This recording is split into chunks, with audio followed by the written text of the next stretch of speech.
Bonjour, Anin, Gabi Dana, Dijnika, Marquadudam, Sandy Bay, Nunja, Winnipeg, Nunja, Treaty 1, Nunja. My English name is Jason Whitford. I work as the Chief Executive Officer of End Homelessness Winnipeg, which is also an Indigenous organization. I'm very proud of that. I'm also a proud member of, a board member of the Canadian Alliance to End Homelessness. Before I introduce the panel to you that's going to be providing your presentation, I want to do a land acknowledgement. From the dates of October 29th to the 31st, the 2024 National Conference on Ending Homelessness is being held on the traditional, unceded territory of the Anishinaabe Algonquin peoples. The people of the Anishinaabe Algonquin Nation have lived on this territory since time immemorial. Their culture and presence have nurtured and continue to nurture this land. The Canadian Alliance to End Homelessness acknowledges and celebrates the many First Nations, Métis, and Inuit people from coast to coast who participate in this conference and lead the work to end homelessness across Turtle Island. So that's all of you. So welcome here. Thank you for your work, as has been said. We're part of a movement here. I think more and more Indigenous people are caring for Indigenous people, acquiring property, acquiring land, providing supports and resources and ceremonies and teachings. And I think that's long overdue. It wasn't scripted, but that's my thoughts anyways. And I'm glad to see a room full here. As I was saying to Keri, I'm sure we'll have a full house here. Yeah. I want to introduce the panel. It's actually a team presentation that'll be provided to you by NiGiNan Ventures based in Edmonton, Alberta. This session highlights Indigenous-led programs, services, supports, and approaches by NiGiNan Housing Ventures. In this session, you will learn about the transformative and significant work that is being done to address Indigenous homelessness, as well as advance community healing and well-being. Your organization, you'll talk a little bit about the span of your organization, the history of your organization, where you're going and where you are now and where you're headed. I want to introduce to you Keri Cardinal is the CEO. Arsan, who passed around the microphone, appreciate that. Christine Davies, Dyan Harke, and Jamie Morrison of NiGiNan Housing. They'll deliver a team approach to you, and following that, we'll have a question and answer period. So, Chimigwich, thank you. Hi, and thank you all for sharing your introductions. You know, sometimes we are provided these little opportunities where we think, oh, now we have to wait, and then we get to learn about you guys. So that was really cool. I really appreciate that. So it was okay that it started 15 minutes late. So a little bit about me. And the way we always like to start our presentations, because NiGiNan Housing is about relationship building. It's literally what we do. It's literally what we're built upon. So we always like to spend a little bit of time at the beginning of our presentation doing a little bit of introductions, a little bit about like what we call where are you from, who's your grandma, who's your dad. So my name is Keri Cardinal Schulte. I am pretty much was raised in northern Alberta, a little town called High Level, Alberta, about 3 hours south of the border between. So I saw somebody was from up north too. Yes, yeah. So I was like, I feel yeah. I spent most of my life there, but I'm also strongly connected to Edmonton and Slave Lake. And I've been in Edmonton for the past, since 2012, so I can't do math anymore, 12 years. And I've been with NiGiNan Housing for 2 years. Before NiGiNan, when I graduated university in 1998 at the U of A, I came out and I did a whole bunch of different things. I went into probation, realized I wasn't a fit for probation. I just don't have it into me to do that work. And then the second thing I did is I worked in a school for a couple of years. Also wasn't a great fit. I do have kids, but they're mine. And I can do what I want. And I also worked for a tribal council for a number of years. I love that job. The only reason I left that job was because I moved, and then I went into the AGE program, which is the Assured Income for the Severely Handicapped. And I was with that job for about 11 years. And then I went and worked for an agency in Edmonton as a support services, in the support services program. And while I was in that job, on my Facebook, this job posting kept popping up. And I wasn't, you know how on Facebook, there's an algorithm. And if you're looking for work or Googling stuff, these ads will pop up. And I wasn't looking for work and I wasn't Googling for work. And I wasn't even talking about it so that my phone could hear me. You know how you think that happens? And this ad kept popping up for NiGiNan Housing CEO. Now, I'm not a CEO, and I definitely have never worked in housing. So I was like, I didn't pay attention to the first couple times. But then when it popped up again, and I was like, that's really weird that this is popping up. I'm going to check into this. And I didn't realize who NiGiNan Housing was, but when I opened it up and I saw that Ambrose Place was in there as an AISH worker, I definitely knew of Ambrose Place. It was one of our favorite sites that we like to deal with because they dealt with people that are really, have challenging, complex issues.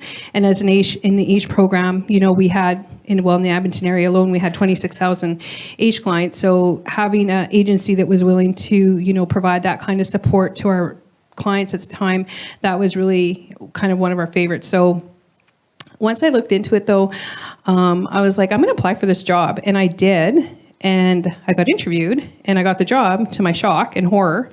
And I left my cozy little world and went into this world. And at first I was really insecure and unsure what I was doing because I'd never been in housing in my mind.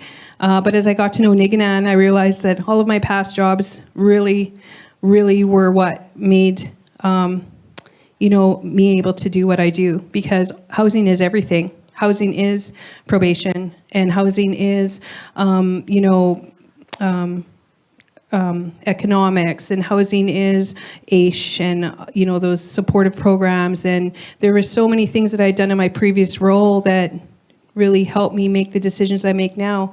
And as an Indigenous person, I was really overcome with how much I really cared and, loved our residents.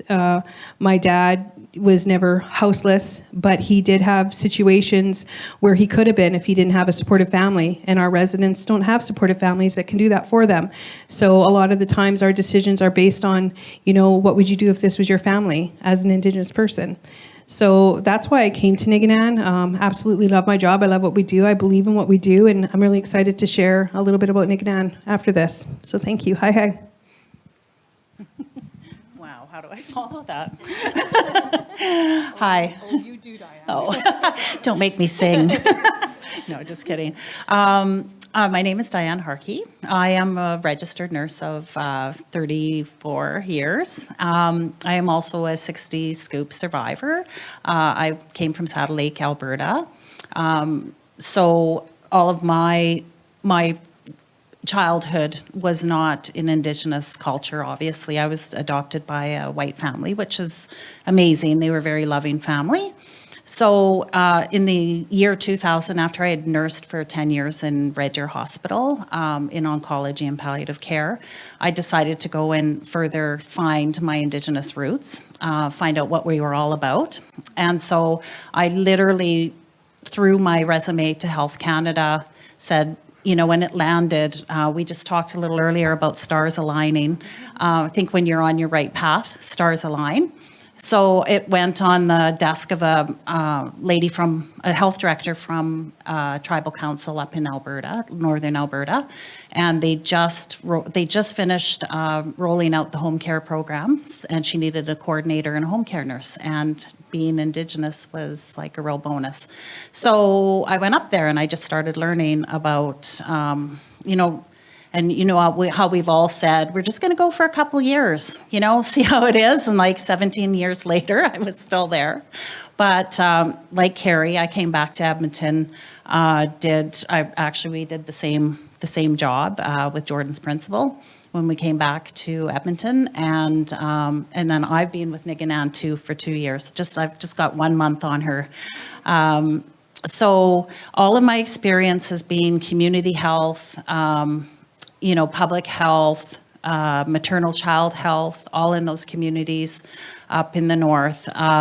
But housing is a real different. I also didn't have a housing background, and I also was terrified when I first came because NiGiNan just hired their first health director, which was me, and and I also had doubts, but through a supportive team, through people that believe in you and are willing to teach you, and our residents teach us every day,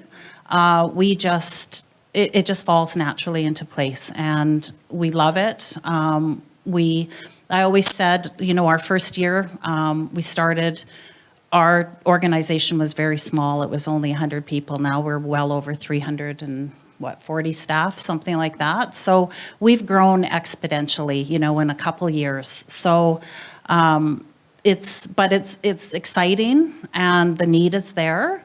And what we do is we lead with love.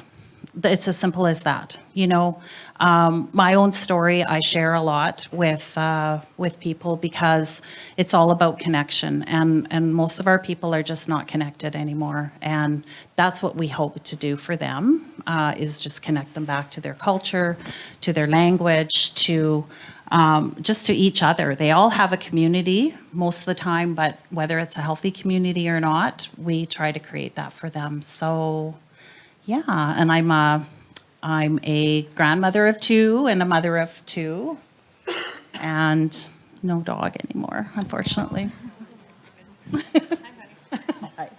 Hello, my name is Jamie Morrison. I'm the Learning and Development Specialist at NiGiNan. I'm one of the 2 of us. The other is next to me. I have worked for NiGiNan for just over a year and a half. Prior to coming to NiGiNan, I was a teacher, and I also worked with inner city youth as a success coach for the Family Center. Once I had my daughter, I decided not to go back to education, and I was looking for a new path, which led me to NiGiNan. And what I currently do in my role is create content, courses. I teach first aid to our staff, and I help build them up and build up the skills that they have so that they can better help serve our residents. I'm a mother of 2. One is a stepchild who's 15, and the other is currently 4 years old. And I have a bunny. Hello, everybody. My name's Arsan Buffin. I'm originally from Saskatchewan, so shout out to my Saskatchewan peeps over there. The thing I love about that relationship is our friends from Camponi Housing came to visit us, and one of the gentlemen that they brought along knew my late grandfather, so he's telling me stories of how he made my grandpa's horse sick. And I was like, oh yeah, that is something. He would be very upset about that. So I like how small Indian country is sometime. And so yeah, I was raised in northern Saskatchewan, Beauval and Meadow Lake, so that's my home communities. And so I moved to Edmonton when I was 20, and since I've been in Edmonton, I've been working with First Nations. I've been working in the community. And so before I worked at NiGiNan, I worked for another youth-serving organization called iHuman Youth Society. So I worked there for several years, acting as a guidance counselor, the resident big brother, as some of the youth called me. And then Curla Cunningham, who was the former CEO of NiGiNan, asked me to come work at NiGiNan, and usually I'll just go where people want me. So I went and took the chance, and I've been working at NiGiNan. I guess I'm the senior staff here, eh? I've been here almost 3 years, so I've been. And so one of the neat things about it, of working in Indian country, working with our people, is there's the occasional person who will ask you what's your qualification? They come at it from an academic perspective, and I was like, my qualifications are I grew up with this. I grew up with drug dealers. I grew up with my family was bootleggers. I had family pass away from drinking their own cheapo-geese, which is homemade alcohol, from alcohol poisoning. So I grew up with that stuff, and my friends also partaked in those substances. So I was always the sober one, picking them up from the ground and standing outside of the shed while they hotboxed the shed, because I was like, that's not fun. I don't think that's fun, And so that experience really translated to the work that we do here. And so I spent a lot of time with NiGiNan working with in housing, maintaining people's residence, and then I kind of transferred from that to working on the training team with Jamie here. But we'll talk about that later in the presentation. So I'm happy to be here, and go ahead, Christine. Yeah. Tansei, everybody. My name's Christine. So I was born and raised in Treaty 6. My mother was a residential school survivor, so very similar. I didn't grow up with a lot of my culture, and I didn't really understand that intergenerational trauma. I think it was kind of normal for me to grow up and see a lot of drinking, a lot of depression. My mom was 16 years old when she had me. So she was figuring out life while she had a child, so she partied quite a bit. Unfortunately, I'm one of the last kind of generations on my mom's side. So a lot of my family have passed away due to addictions, mental health. And so I ended up following the same path. When I was 15 years old, I ended up leaving home. And I was introduced to the inner city of Edmonton quite early, at the age of 14 or 15. And I started using drugs. I started using really heavy drugs. I started using crystal meth. And I was in the inner city experiencing homelessness for about 10 years on and off. I also have a lot of experience within the institutions once I turned 18. And I started turning to a little bit more heavier substance use. So I turned to opiate use. As we know, there's a fentanyl crisis. And so I ended up turning to that. And one of the biggest parts of my story, as I started understanding that intergenerational trauma, I started understanding that I had a deep disconnection to my cultural identity. And so when I ended up in jail, one of my times that I was serving, I ended up kind of getting introduced back into my culture. There was a drum that was, the ladies were all sitting around a drum and they were singing. And I remember walking by a few times, right? And I hadn't really connected yet. And there was the one time where I had walked by that room and the girls were like, come in and sit. And there was actually a lot of folks from like Manitoba and all over. And they asked me to join and sit around the drum. And, you know, they hand me a drumstick and they're like, come sit and drum and sing. And that was probably the first time that I had felt like I had finally felt connected. You know, I had connected to the inner city community for quite a while, as we know, right? And this is the first time that I had felt connected to my cultural identity. And that was something that hit so strong that I knew that I never wanted to go back to where I came from. So when I ended up getting out, you know, I had a couple jobs.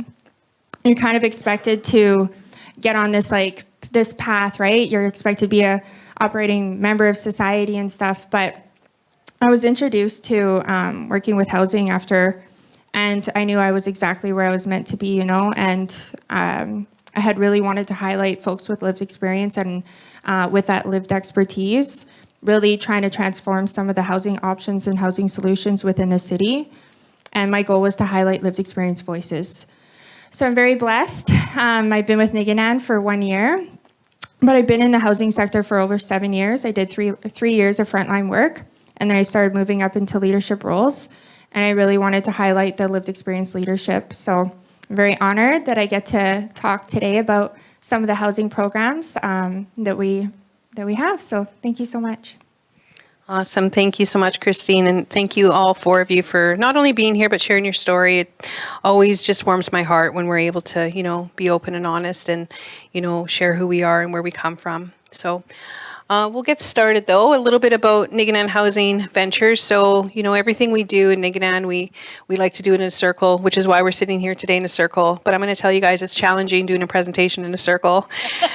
And we've moved these chairs about 3 times since we came here at 1 o'clock. So this is where we ended up. So it's a little bit like I have to keep turning back to see the slide. But yeah, it is, to me, it's essential because when you're in circle, you are the same as everybody else. So it doesn't matter what your role is. You know, when you're sitting in circle and sweat, you are the same as everybody there. And that's why we thought it was so important for us to sit in a circle today at the CAH. We tried last year, but the room was too small and they wouldn't let us move the chairs. So I'm really excited about today. So we're going to be talking about 3 different program areas today. When we presented at CEH last year, you know, we got our 20-minute allotment, and we unfortunately felt like we just had so much more story to tell.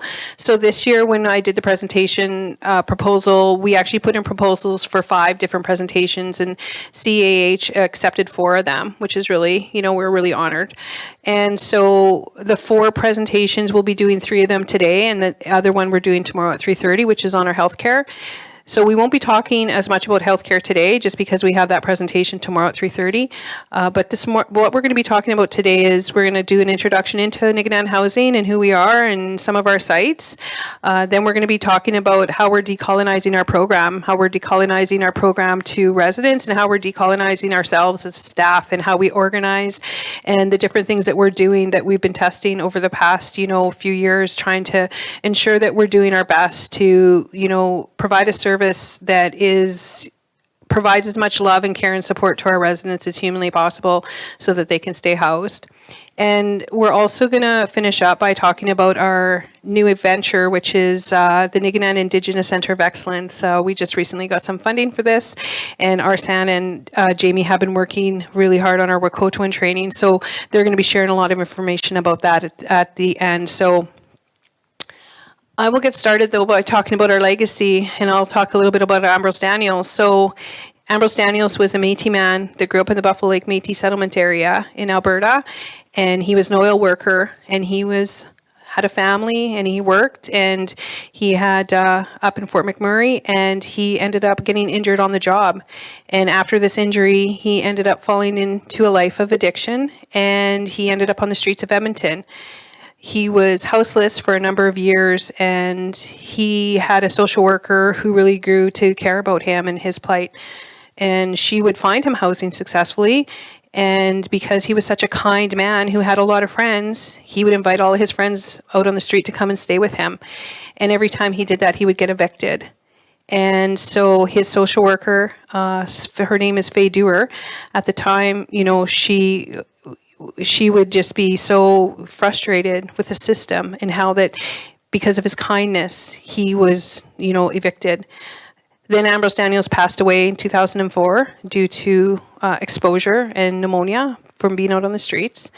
And she vowed, along with a number of other women, other Indigenous tenacious women, they call them the 7 tenacious women, they vowed to create an environment for the Ambrose Daniels of the world where you start with love and you start with kindness. So they created NiGiNan Housing Ventures in 2004, and after a decade of lobbying and fighting and, facing some really racist opinions about themselves, they were able to open up our first site, which is Ambrose Place. And Ambrose Place is we're going to talk a little bit, Christine's going to go through the housing a little bit about the actual place. But yeah, Ambrose Place is celebrating their 10-year November 14, 2024. So we're having a 10-year celebration. Yeah, super exciting. And it all started with just the idea that we have to, have Indigenous people need to, decide how that Indigenous people should be housed. And Indigenous programs need to be run by Indigenous people. And that's literally where NiGiNan Housing Ventures came from. So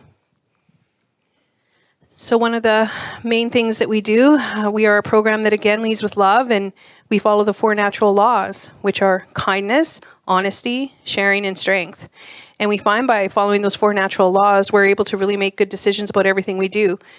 Sometimes when we're in conflict about dealing with a really complex issue, or we're dealing with an issue about the community, or we're dealing with an issue about each other, or some lateral violence that occurs sometimes, we always start with the question is, are we being kind? Are we being kind to each other? Are we being honest?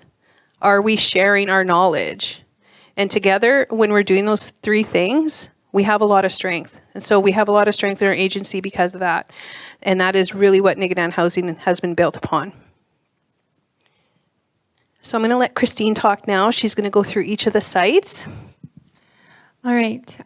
So yes, for Ambrose Place. So Ambrose Place is a 42-unit space.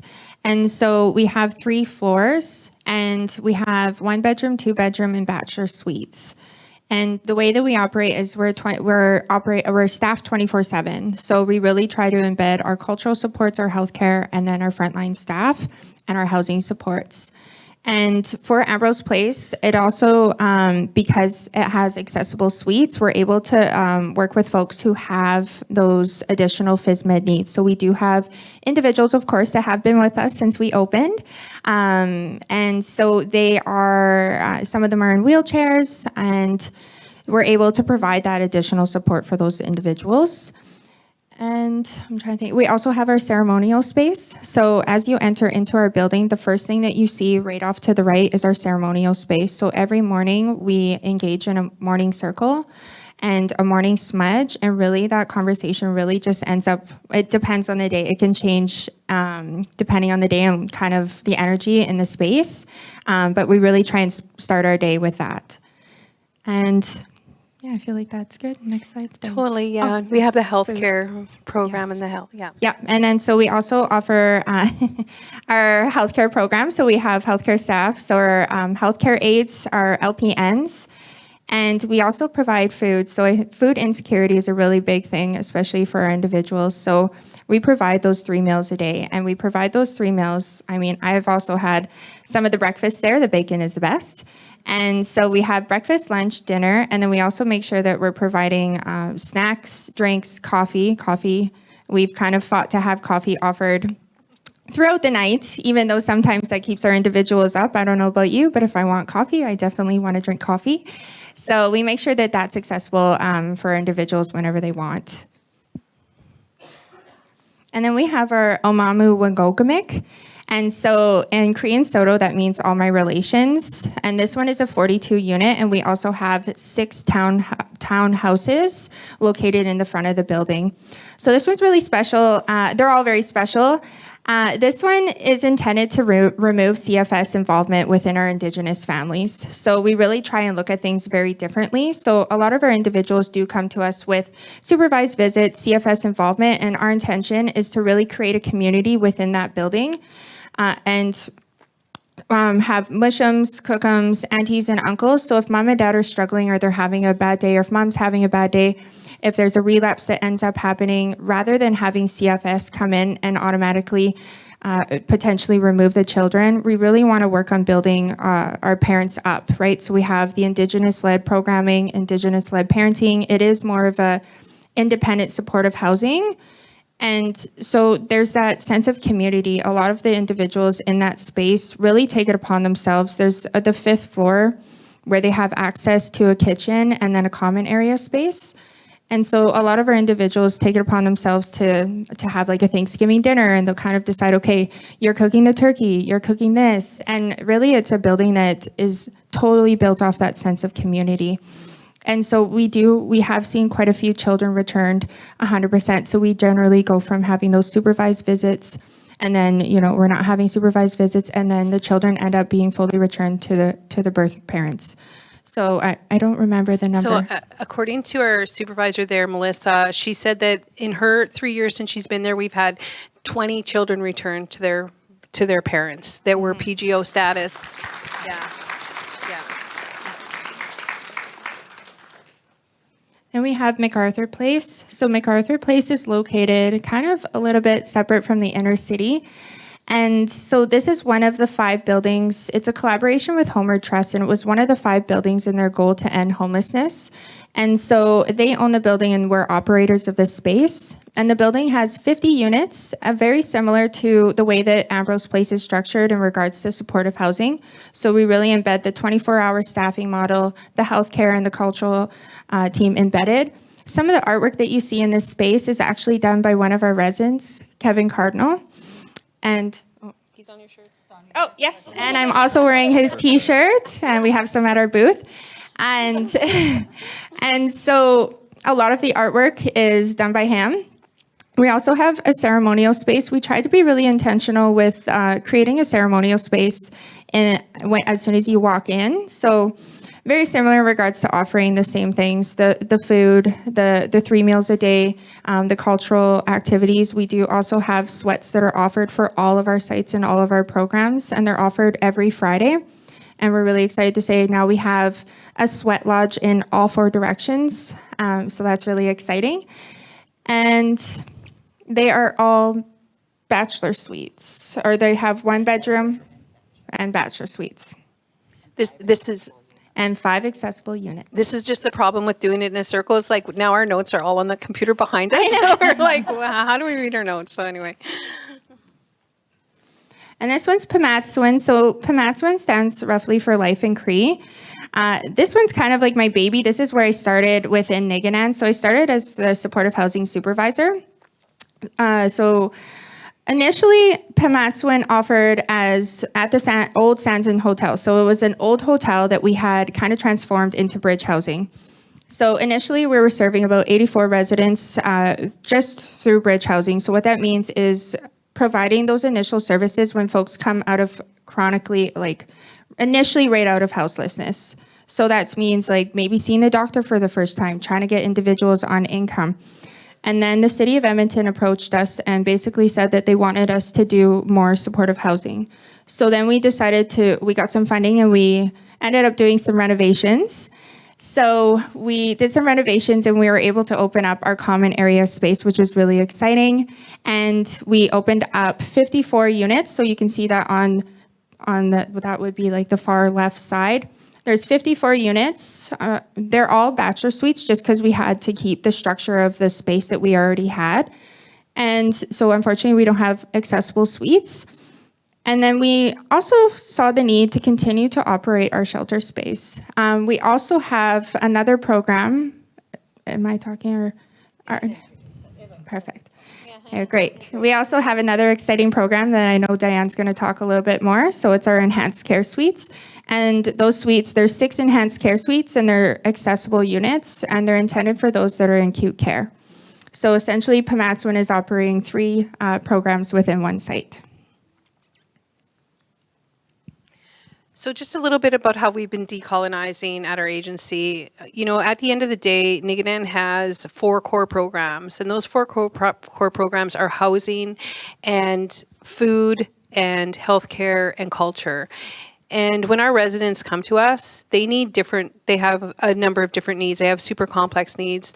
Our residents, in order to come to NiGiNan Housing, they have to have such high needs that they can't be housed anywhere else, that they have failed housing everywhere else in Edmonton. And so we literally take people that might have been on the street for decades. So because of that, there's no case study for one of our residents. They're all so unique and different, and they evolve constantly. So these programs have to dip in and out as, you know, the residents' needs change and evolve over time. So as we're trying to decolonize our spaces, we also have to decolonize our program.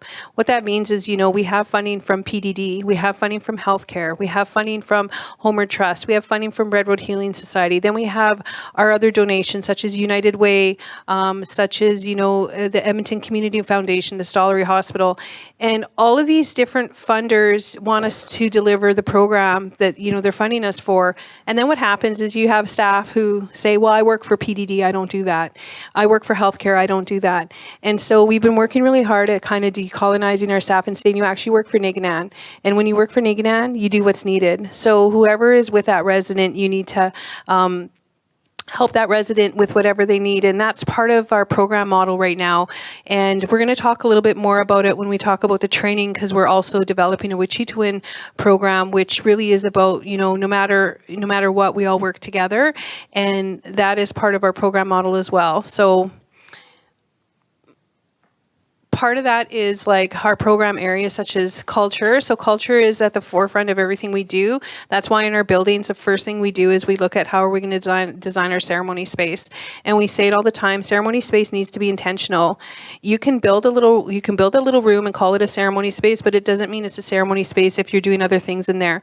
So for us, our ceremony space has to intentionally be made a ceremony space. You can't put up a curtain and then say, okay, now this is going to be a dining space, or now this is going to be, you know, a workshop space. You really need to be intentional and make sure that that is your biggest priority. And for NiGiNan Housing Ventures, we're always striving towards that. On top of that, we have, you know, sweats every Friday. Like Christine mentioned, we have sweats in every direction now. We have a number of different community elders that we work with, that work with us, that work for us. And we always do our best to, you know, provide those sweats ongoing. We also have regular pipe ceremonies. We do the equinox, we do the solstice, and then we also, whenever we're introducing a new program or a new program idea, we will likely open it up with a pipe ceremony in a really good way. We also have daily smudging and circles at all our sites with our cultural staff.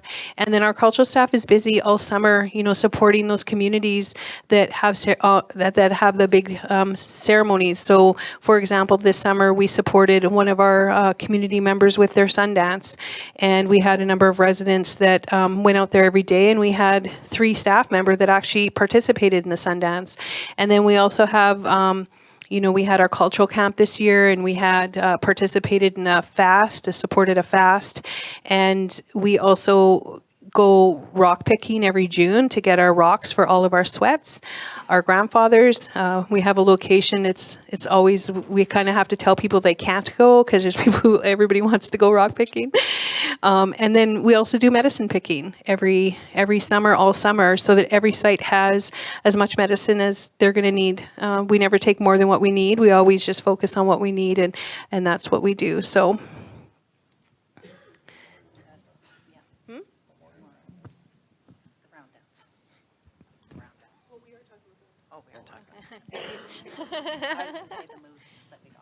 Well, that's right here, see? That's on the next one. So the next thing that we do, the cornerstone of what we do is, again, food. We provide 3 meals a day for all our residents. Our kitchen manager, Geraldine, she meets with a dietitian regularly to make sure that our meals are, balanced and healthy. And we also make sure that she also meets with all of our residents at least once a year to do a little survey about what they like, what they don't like, and she makes sure she incorporates that into the menu. One thing Geraldine really stresses about, like, the importance of food for health. So when we have residents that come come to us to live with us, they almost always say, well, no, I don't need the food. I can feed myself. And no, if you can feed yourself, then you don't need our level of support. And we find too, people with a lot of addiction issues, they will choose their addiction over food.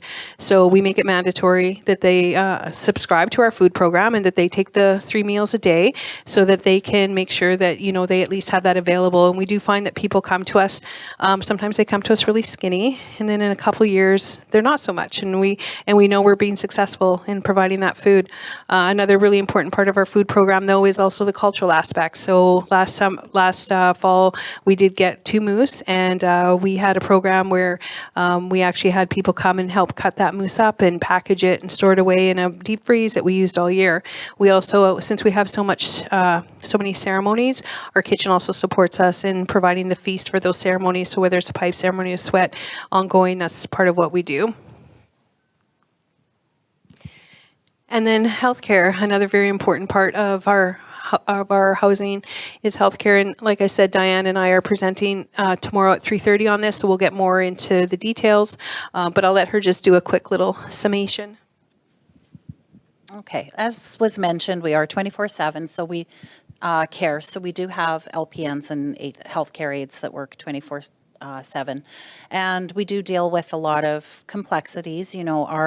Our folks a lot of time don't have trust with the hospitals. There's a lot of racism, so they really rely on us to help them navigate through some of those complex medical problems that they may have. But and some of them have never seen a doctor in a long time. So we have in all of our sites, except for Omemgu-Wengogamik, because it's a higher independent living space.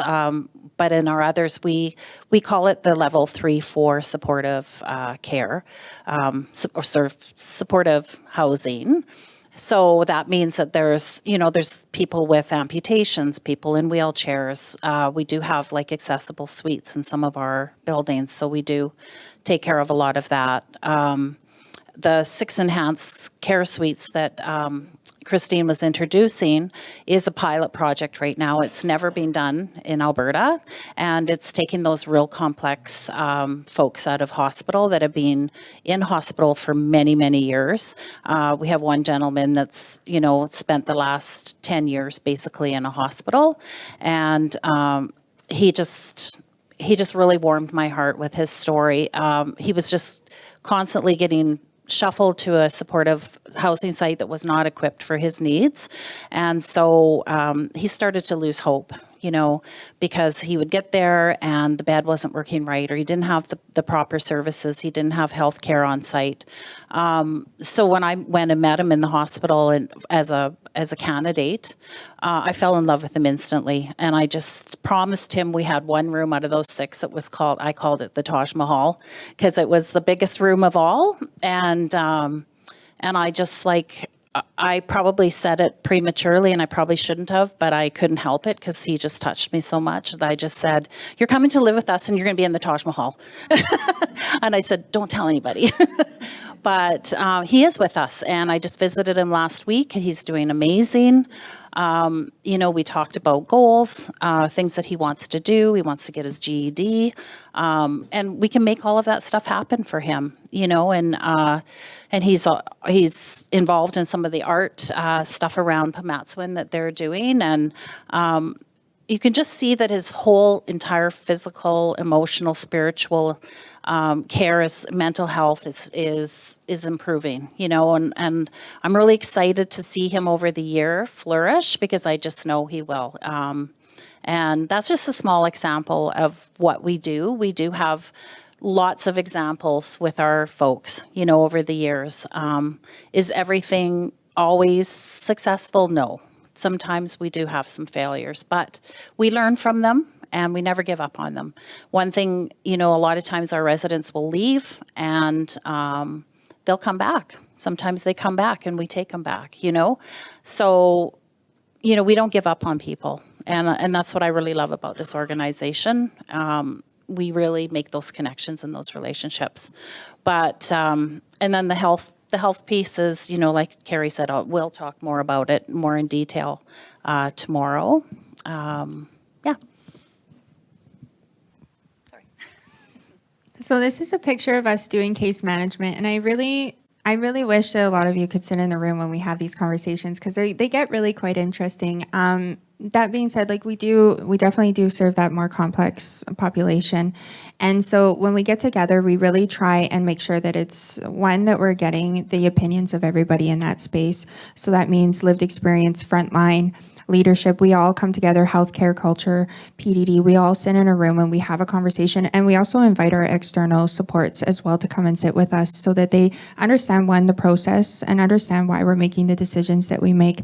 I know we have a lot of frontline folks and a lot of shelter folks. And I know that we know that working sometimes with those external connections, if the communication isn't very clear, it can be a difficult relationship to really build, because we're saying, well, no, we need to do this, right? And then they come and they advocate. So we really wanted to try and get folks together and really, let's sit together and let's have conversations about what is going to work best for this individual and how can we brainstorm and think outside the box. Because again, we really have to think outside the box for our folks who are experiencing chronic houselessness, right? Because our individuals come to us, and we have a story of this individual, and it's kind of like the healthcare piece.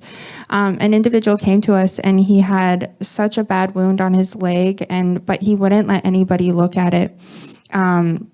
For the longest time, he would lay on the floor, and, you know, he wouldn't let anybody come near him, and he would sleep on the floor. And so, you know, we really had to sit together, and we all sat in a room. We're like, what do we do? How do we? And some of us just ended up sitting on the floor and having conversations and being like, hey, can I take a little peek at that? And as we started to build that relationship with this individual started trusting us, right? And that we do so much of that, right? Because we definitely have experienced some different things. We have another individual, and, you know, he's kind of a pain in my butt, and I bug him about that all the time. I'm like, you know, you're really a pain in my butt, but I love you so much. And there's individuals that will come, staff that'll come and check on him, right? Because we do our wellness checks. We really trying to do intentional wellness checks. We don't want to do like the institutional, like, safety check, you know? We want to be like, hey, so-and-so, how are you doing? You want to come hang out? You want to come have, you know, a cup of coffee?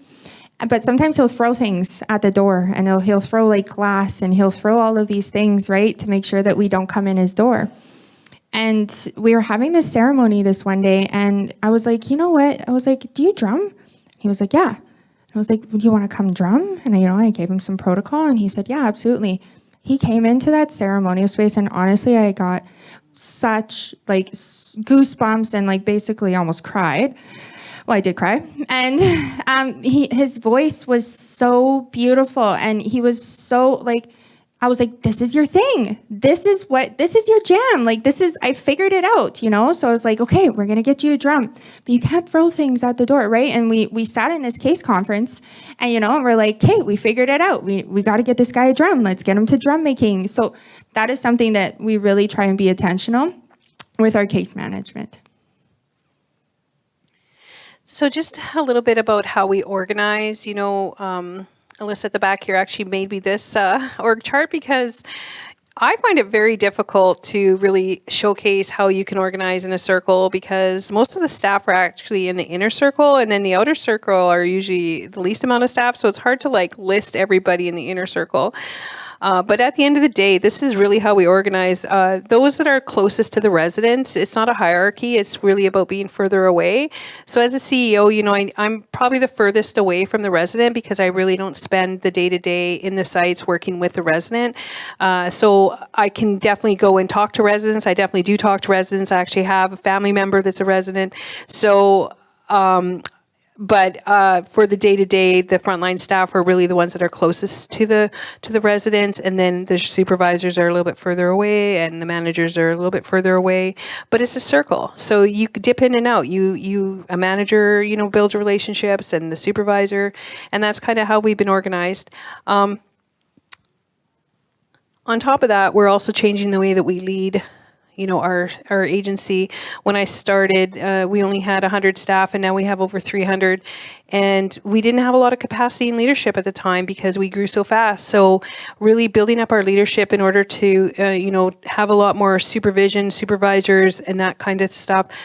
We had a leadership retreat where we brought together 30 of the leadership team and they did a bunch of case studies. We actually took actual case studies of HR issues and they came to us and they said, this is how we would deal with that. And from there, that's how we started developing our new HR model, which is going to be very much built on a lead with love, very supportive and very positive. And, you know, we removed words like warnings and warning letters and discipline. It's all very much about how can we support, how can we coach.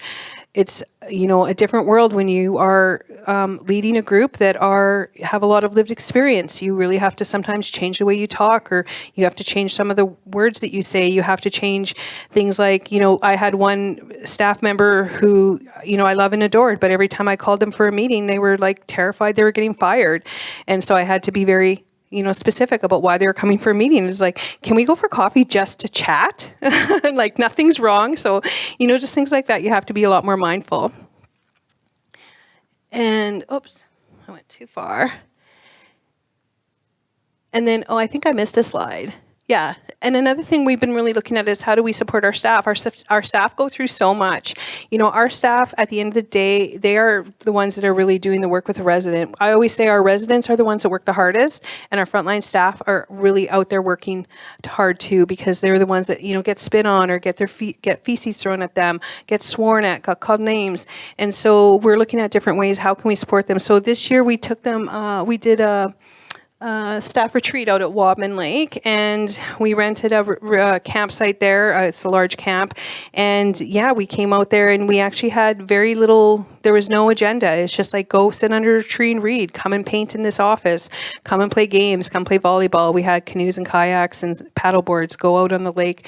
We had to rescue a few people off the lake, though. Dyan was getting really mad at me, and she said, "You got to shut down the canoes." I was like, "No way! I'm not shutting down the canoes."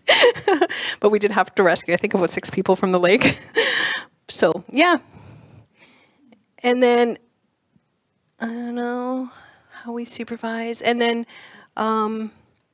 just a little bit about our HR program that we developed. We're actually doing a leadership training in mid-November, where we're going to be changing all of our forms, all of our documents, all our letter templates to be very supportive and kind and loving. And you know, our supervision, Christine and I were talking, we wanted to go paddleboarding, so we went paddleboarding at Lake Isle, which is outside Edmonton, and while we were there, we actually did our supervision there. So it's just things like that. It's like, what do you want to do in order, you know, to connect with your team members in order to ensure they feel supported and they feel listened to, and that you're able to, you know, build those relationships. I wanted to just add about the supervision piece, because as somebody who does have, like, I have a lot of authority trauma with my previous lived experience.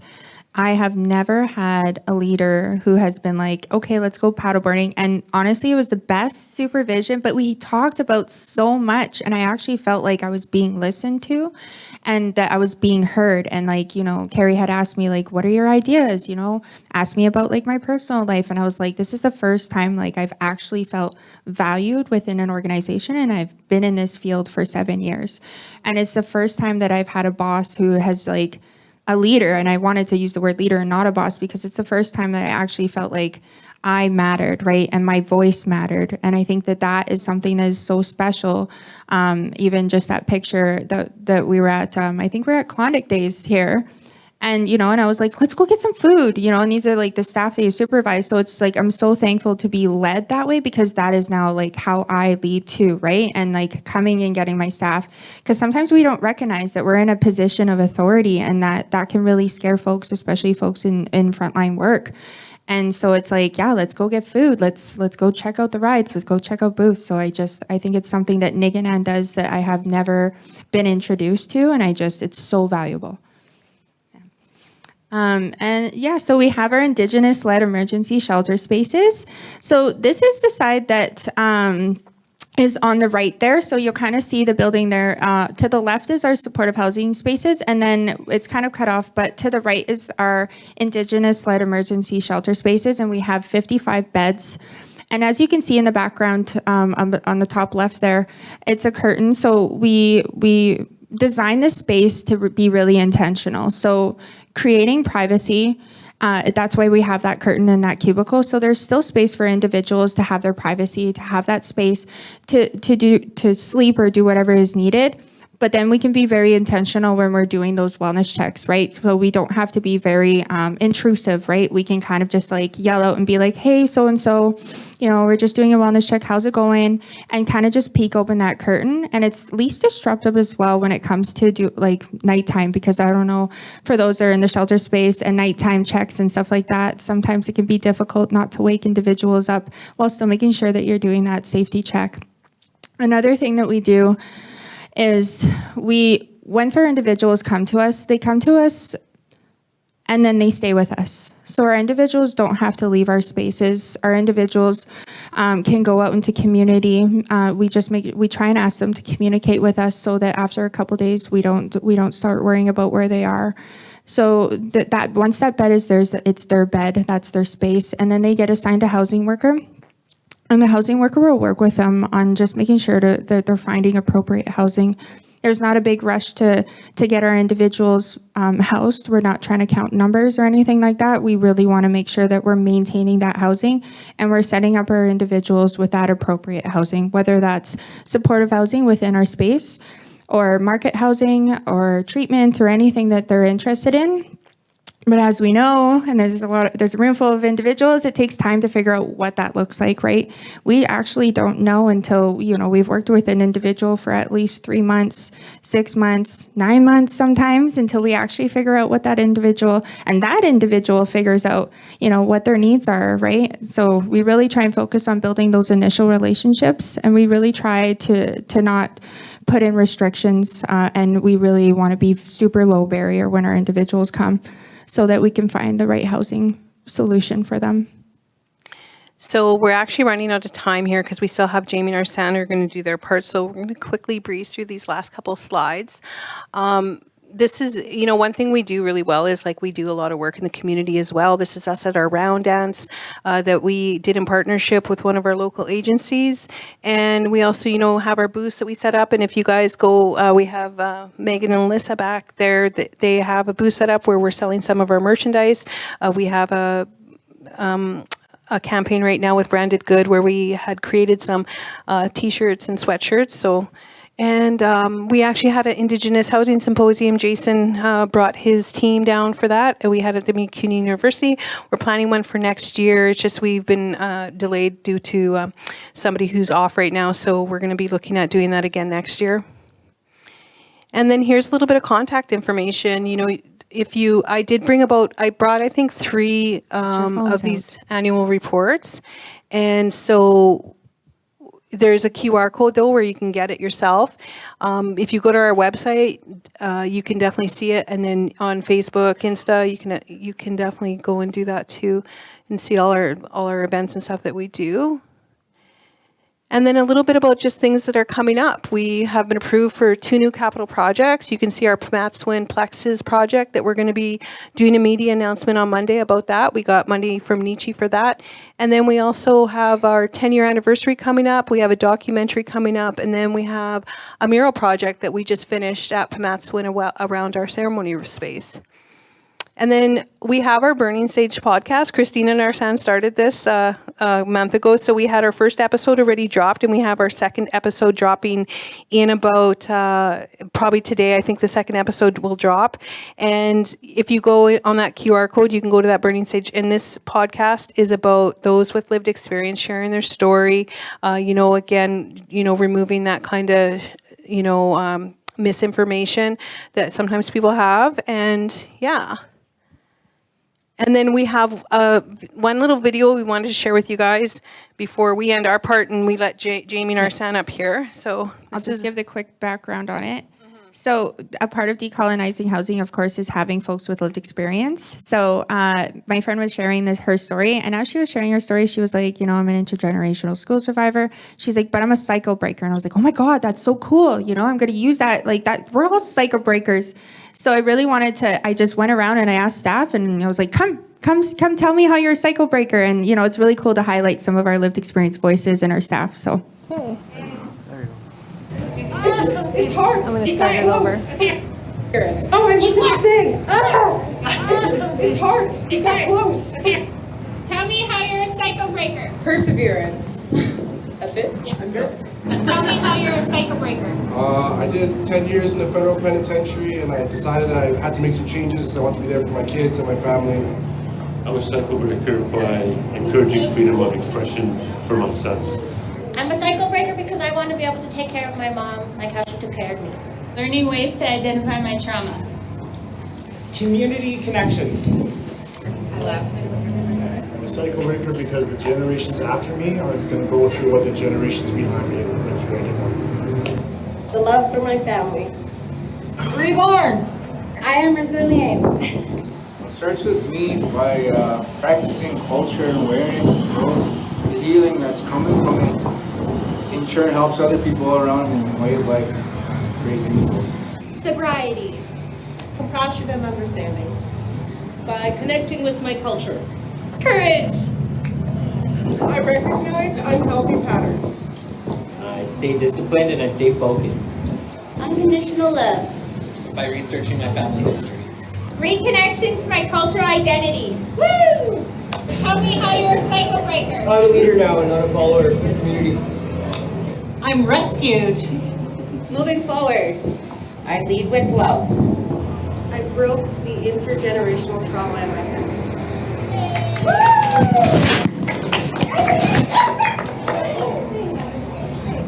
Tell me how you're a cycle breaker. I don't know. Somebody else. Awesome. Well, thank you. I'm going to call up Jamie and Arsan now, and we'll have to save questions for the end. And unfortunately, we might not have a lot of time for questions because we're definitely going into our question period, but we'll give you all our contact information. You definitely can call, email, text, and we'll... We're really good for time. We just need to switch our presentation over. Just bear with us for a moment. Okay, we're going to get started. So, welcome to the NiGiNan Indigenous Center of Excellence presentation. The NiGiNan Indigenous Center of Excellence is a training institute focused on providing comprehensive and culturally relevant training to all of our current staff and to external agencies. Our goal with NICE is to create a holistic training program that will enhance cultural understanding, strengthen the skills of our staff, and align with our values of focus on natural law and the principles of leading with love.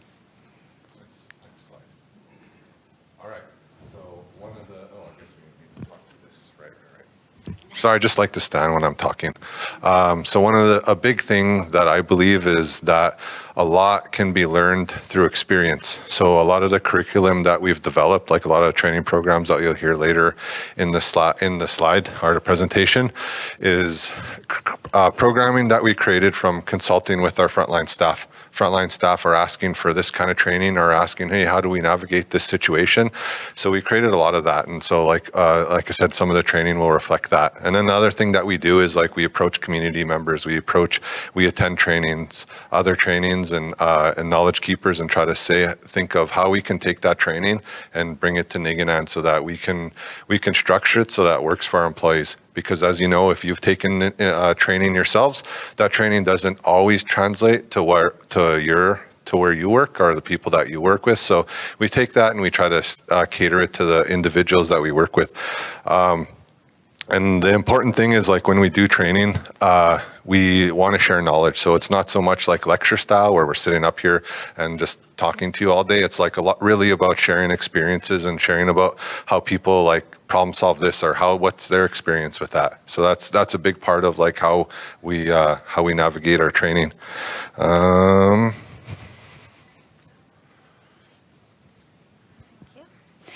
So at NiGiNan, training begins on day one of their job placement. Our new hires take part in a thorough onboarding process where we provide them with specific training to their roles.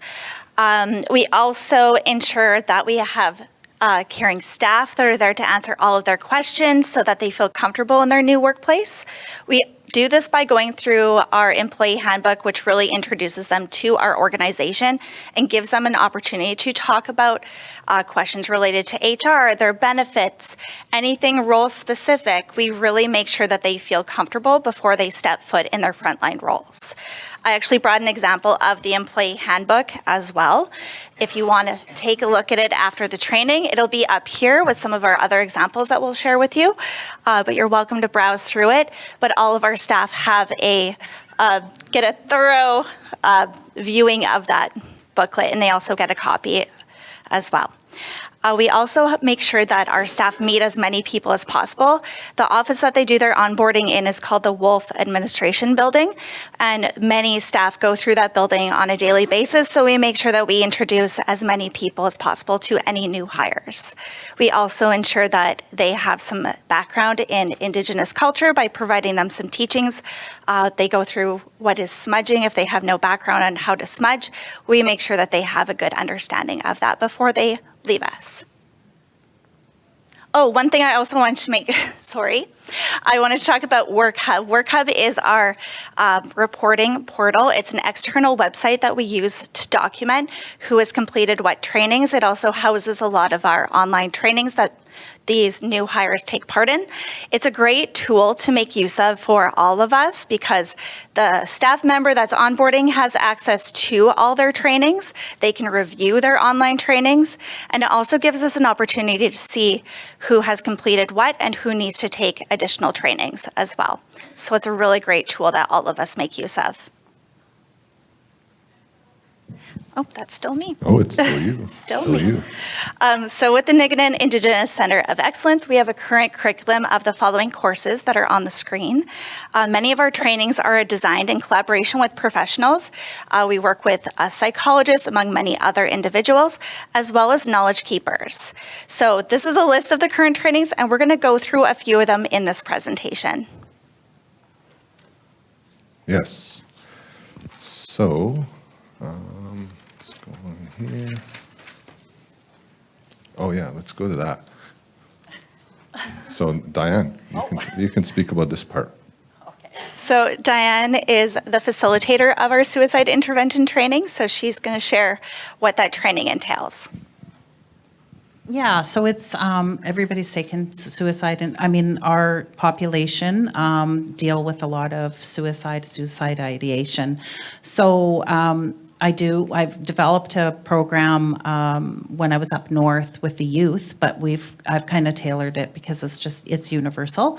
But the biggest thing I always start this course by saying it's a conversation. So it's delivered. Everybody is really encouraged to participate, tell their stories. let's talk about stories that happen with the residents and stuff, and they can really relate to a lot of, so it's very relational. And we obviously go through, some of the interventions that we should take. But I also in the beginning tell my story, and I tell my story because in order to understand the future, we have to relive the past, right? And my story has a lot of intergenerational trauma in it too. My mother also being a residential school survivor. So there's an opportunity for people to share in this training, and it's very impactful. A lot of times it's lived experience that they share, or residents, and they can take that back. And a lot of the staff really come together too. I think they have a better understanding of each other after some of those trainings. Thank you. Anything to add, Jamie? No. All right.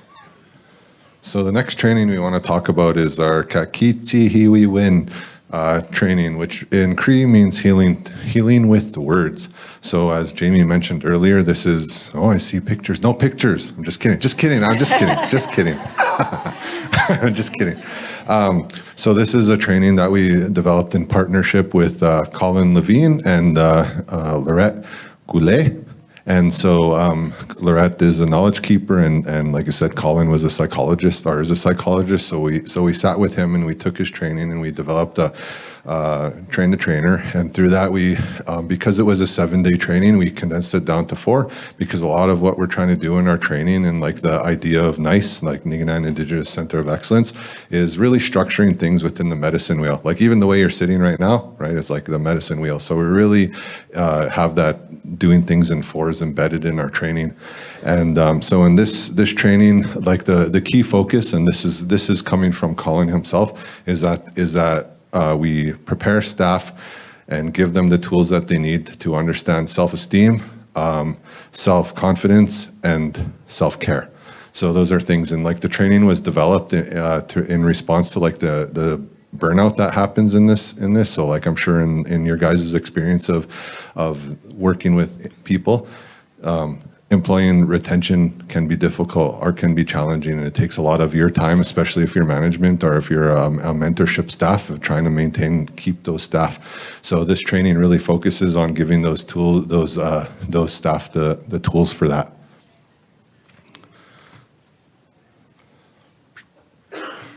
Our next training that we're going to talk about is the Menowin training, and that means, it's a Cree word that means the act of recovering. And this is our recovery-oriented system of care training, which is going to be a 2-day training. It's currently being developed, and we're hoping to roll it out by end of December. And what it focuses on is recovery-oriented care and what that currently looks like at NiGiNan. We're going to explore why it works and what success looks like through firsthand experiences and encounters. Other topics that we're going to explore in this training include building therapeutic relationships, resident empowerment, shared decision-making, managing relapse, and maintaining resiliency. All right, and that carrying on with the training. So another training that we developed, this is in response to staff needs, is Code Blue training. So Code Blue training means like an overdose or a death. So as you know, and if you're doing permanent supportive housing, or if you're in supportive housing, these are situations that can happen daily, weekly, monthly. And so we wanted to really give staff the tools that they needed so that they can navigate these intense situations. So we developed a one day course here where staff can get comfortable administering naloxone. So we have our little mannequin there named Bob. And so, yeah, he's the guy passed out on the floor there. And so it's a 1-day course, and where we look at like the different types of substances that people can use and understanding the effects of them. And also we have several scenarios that they play out throughout the day using Bob. Like here's Bob in a bed. How do we administer naloxone? How do we administer CPR? And another example of this, or another dynamic to this, is in order for staff to take this training, they have to take our CPR training, our first aid training, because they can't be administering CPR if they don't know how, right? So that's a prerequisite. So we have courses that are prerequisites for people to be able to take other training.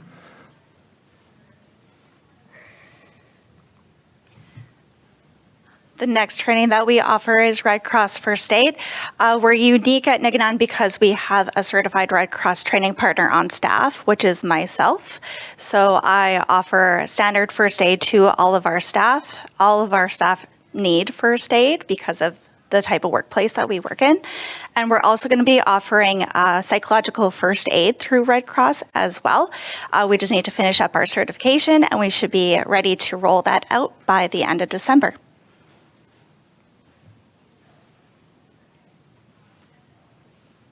Wekotwin is the training that we're going to do a little bit more of an in-depth explanation of. What Wekotwin means is a Cree word for the way we relate, and this is our de-escalation training. This training is a 2-day training centered on daily experiences working at permanent supportive housing sites. Students engage in hands-on learning through case studies and role plays in this training.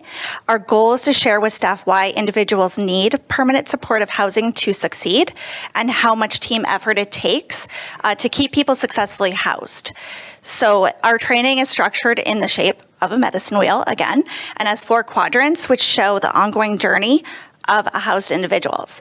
We have some examples from that training here that you're welcome to check out as well at the end of the training. And we're going to kind of explain that also when we use some of these examples in that training. Yes, so as we said, it's divided into 4 sections. So everybody gets like a workbook like this, which goes through all of it. So it gives them tools, asks them questions. So that's the primary thing. And so in the 4 sections, the first section, well, I guess let me rewind a little bit. So like a lot of my history or a lot of my job within NiGiNan was being the housing manager for various sites. And a lot of my job, a lot of my day time was responding to upset individuals, was responding to escalation. So I learned a lot of perspective. I learned a lot of working with all the individuals. So when we're talking about these escalations and role plays and stuff like that, we're using like we're saying people's names. We're saying, oh, here's Joe. Joe, how's it? Does everybody remember Joe and know how Joe? And people will shake their heads because a lot of people, like we said with Wechituin, a lot of staff engage with the same residents, and sometimes residents are moved from site to site because for various reasons, and we'll cover that. But like there's a lot of, so it's really important for staff to understand the demographic that they work with. So hence the first section, which is intake. So in the intake portion, the intake is like a big portion of the training because it's important for staff who just get hired. Say you got hired yesterday. It's really important for staff to understand where the individuals came from and the path that individual took. So you're not just showing up on day one and here's this individual with severe addictions, mental health needs, has an intensive managed alcohol program, etc. Right? So it's important that people understand why that person needs our support to begin with. Because some people just think that, and we've had staff that just think that the people that we house are just like normal individuals, like people who can live by themselves, right? So it's really important that they have that understanding. So in the intake portion of it, we talk about what kind of funding sources they have, what referrals are, and what supports they are. And then also what individuals we would say no to. And also we explore, so as Jamie has here, we do an activity where usually we'll teach groups of 20. So you'll kind of see in that picture there how big the groups are. We've done groups of 20, groups of 25. And so we'll divide the groups into groups of 4 or 5, and they'll be their own little case conference, their own little like housing team. And so we'll give them these role play individuals where they have their history, their likes, their dislikes, their addictions, their mental health problems or whatever. And so they as a group will sit together, and then they'll decide if they can house this individual based on the information that they give, based on the individuals. And so we'll come together at case conference at the end, and they'll say, okay, we're going to house this individual, or we're not going to house this person. And that leads us to our next slide. No, we'll do that after. So the next part that we do is we do the kinship portion. So in the kinship portion, we expect our participants to develop a profile of the residents, like the role play residents. So we have like an example right here. You don't have to read it. It's just for show. But basically, what happens is they'll do a profile based on the information that they have on the paper, and that's kind of showing us that they understand how to build a relationship. Because in my eyes, if you don't know how to build a relationship with the people that we work with, you're not doing your job, and we don't need you. You know, because that's how you get through the people. That's how you build a relationship. Kinship is through that. And so one of the other things that I wanted to highlight is, like, on this picture, we have an individual, there's a face here, and just throwing stuff everywhere. I'm just like, oh, there it is. And so we have these things right here, and a really cool thing that we're really trying to be modern and trying to explore technologies. These are AI generated. So this isn't, obviously this isn't a real person. Same thing with this. But like it was a process trying to create an Indigenous person that represented somebody from Treaty 6 that was not inherently, didn't look racist. You know, a lot of the images that we got had First Nations like looking poor and had stuff all over their face and soot, like really down on it. So it actually took a lot of process to give AI the prompts to create the individuals that you see here, right? So it helps with us because it doesn't tokenize the individuals that we work with, and it allows us for FOIP standards to be able to do these role plays with outside agencies and showcase and, you know, give people a face, right? So it's not just a name on a paper. So that was a really important thing that we wanted to translate. So one thing I want to just touch on is that even though we're using AI generated images of our individuals, the case studies are based off of real individuals that we house or have housed in the past. But we change a lot of the information so that they can't determine who that individual was. But we want to make it as true as possible for when they take our training. And then the next portion, the third portion that we talk about is challenges. So as you know, if anybody runs supportive housing or supports individual, there's a honeymoon phase. And there's a point where that honeymoon phase is over, and then you understand why that person lives with you to begin with, right? So that's where the escalations, that's where the role play comes in, and that's where we have staff enact role plays. So we'll give them situations, and another thing is, like, we have this document here, this thing that people, that they create a profile, but we throw wrenches in there. We throw what's called wildcards. So we have, I'll just give you those. So we have collections of wildcards that we created for each individual that we have, and they're ranging from various different crises. So when they're sitting in groups, they're like, okay, so you have that? Okay, here's a new crisis for you to deal with. Here's another thing for you to deal with. And now them as a group have to come together and how they're going to problem solve one of these wildcards. Do you want to give some of the examples? So the examples that I have are for an individual named Angie, which is the other AI image that Arsan had just shown.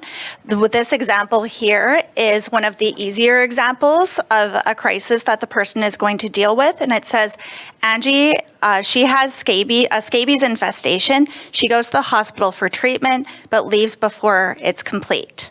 So it's a minor setback. But how would that person handle the situation if you were working with Angie while also managing any escalations that could possibly happen, while also remembering to build relationships and lead with kindness? Yep, and then like for Clayton, the one here is like Clayton returns from a community with a backpack. He refuses a bag check and becomes very angry.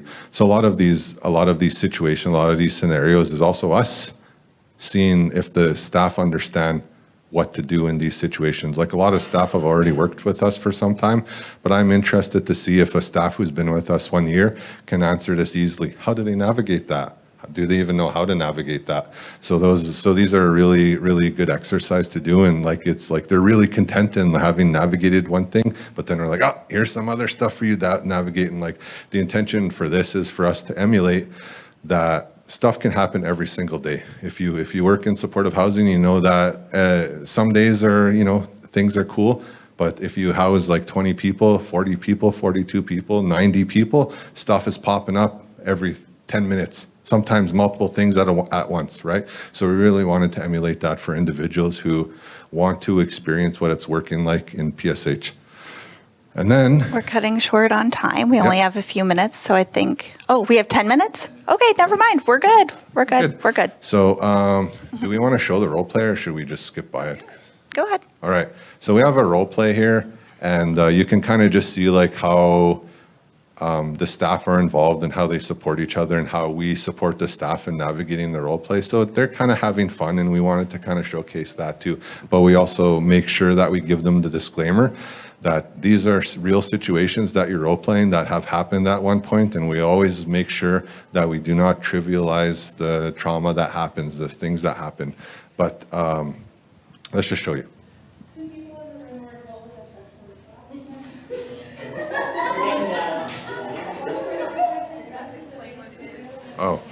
Oh, okay. So you can't hear it. So basically, this is a role play, and what happens in the role play is the group will come up. They'll, like I said, they'll be in groups. So this is a group here, and that one individual will come up. They'll describe what is happening, what the scenario is. So in this scenario here, we have Jaden and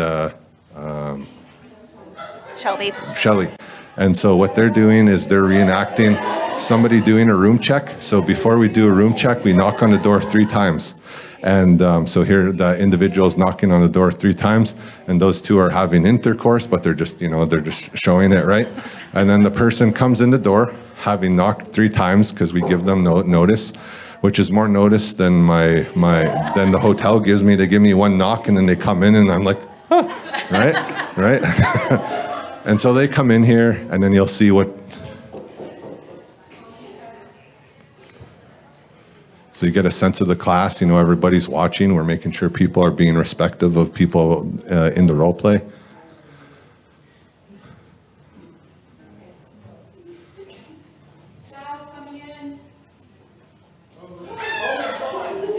Let's put our clothes on, and she bolted. And so now the one tenant is escalated because he's upset that we went into his personal space, even though we gave them the 3 knocks, like I said.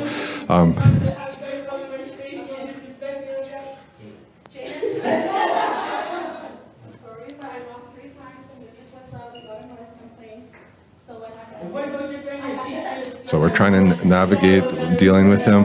And so usually if somebody's escalated, we go in pairs with that individual to try to bring that person down. And here they're having a conversation to bring that person down and make them understand why we needed to be in their space.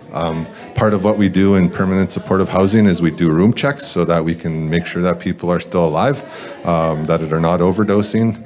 And so those are things that we do every 2 hours, and based on a person's level of use, those checks might increase to 15 minutes. So here the role play is done. Jamie asks a probing question. I can't really hear her. But anyway, what happens is you'll have noticed the one woman ran out with her clothes on, and they were busy focusing on the one person, but nobody checked on that individual who left the room. So, where did I put that? Oh, you have it. Yeah, we can just put it to the next one. So one of the probing questions that Jamie asks is did anybody go check on the other person? Because we don't know if that was consensual. We don't know what the dynamics were. So it's important that us as staff go and understand what that other individual's story was. Hey, is everything okay? Was that all right? Are you safe, etc.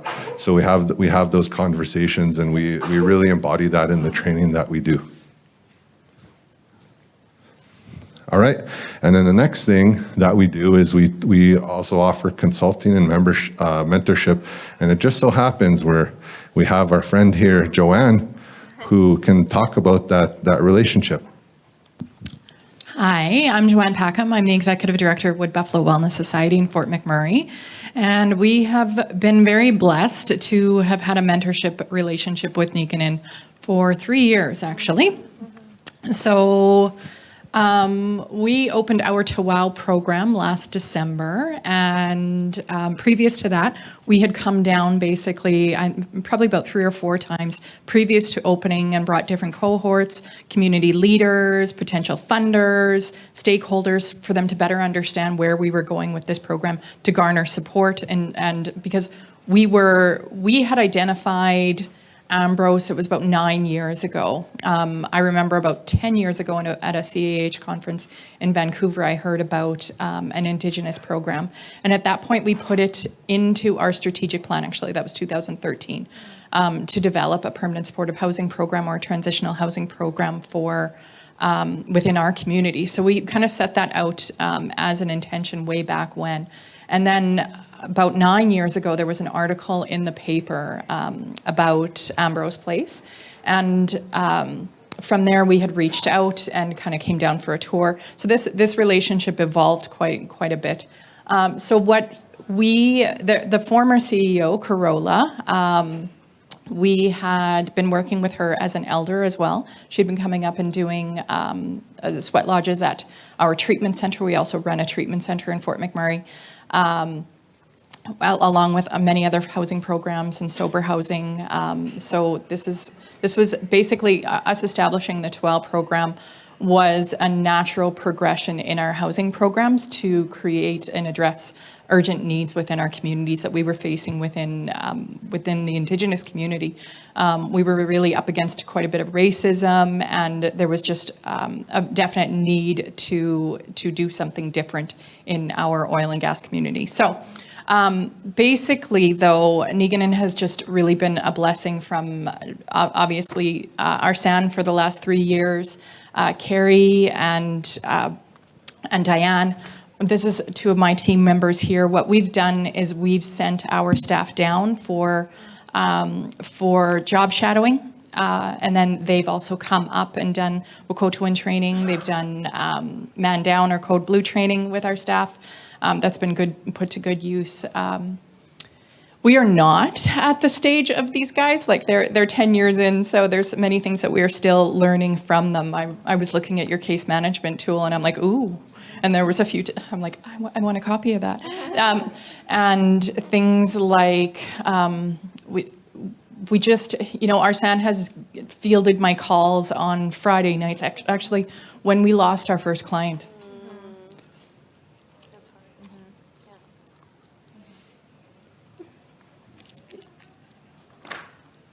Anyway, he's been a big help. So those kinds of things. And then Keri as well, just to be able to have that team and to be able to call a peer and say, hey, what do you think of this? Like we just had a funder back out of, a huge amount of funding for us. And what do you think I can do with this? And really like, okay, I'm in your corner. Let's set up this meeting with this minister and let's bring in this consultant and, we're in this together kind of thing. So we've really developed a strong friendship and a relationship and a sisterhood and brother over these years, and I don't know where we would be without them, quite honestly, because we really would have had to learn so many of these things on our own. A lot of it is really just like calling the team and saying, hey, can I get a copy of this so we don't have to recreate this? Or, hey, this is the take I'm taking on this. Am I totally off base? Most of the time, it's very much like, no, this is what we would do. Or, actually, Joanne, this is how this happens at Ambrose. And I'm like, shit. Okay, well, I didn't know that. Well, had I known that. But yeah, absolutely integral part to the success of our program. And I don't know where we would be without their support. So thank you. Thank you, Joanne. Thank you. I know we're almost out of time.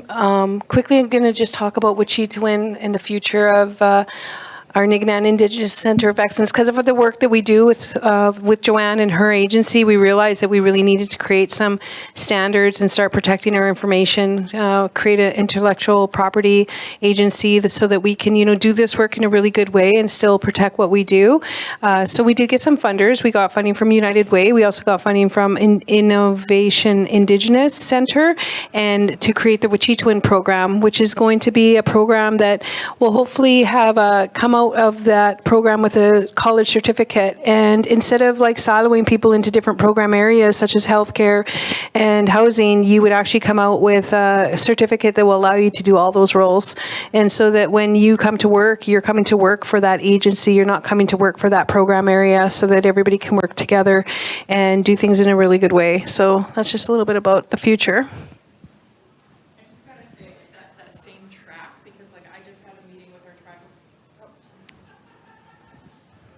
just that same track, because like I just had a meeting with our tribal council in our college around creating the very same thing on Friday, a course designed for, and what I said it basically is, you know what, I want this to be Indigenous-led for us, because I don't want a whole workforce that's ready to work for AHS. I need a workforce that's ready to work within our agencies and our communities. So cool. Thank you so much. That's awesome. We have pamphlets too if anybody wants. Just hold up your hand and I'll come hand it to you. Oh. Yeah, you could take our emails and phone numbers up there. We have pamphlets. I have business cards if you'd like one. And if you want to come and check out our materials, we're happy to show you. So feel free to come on up. And that's it. That's it.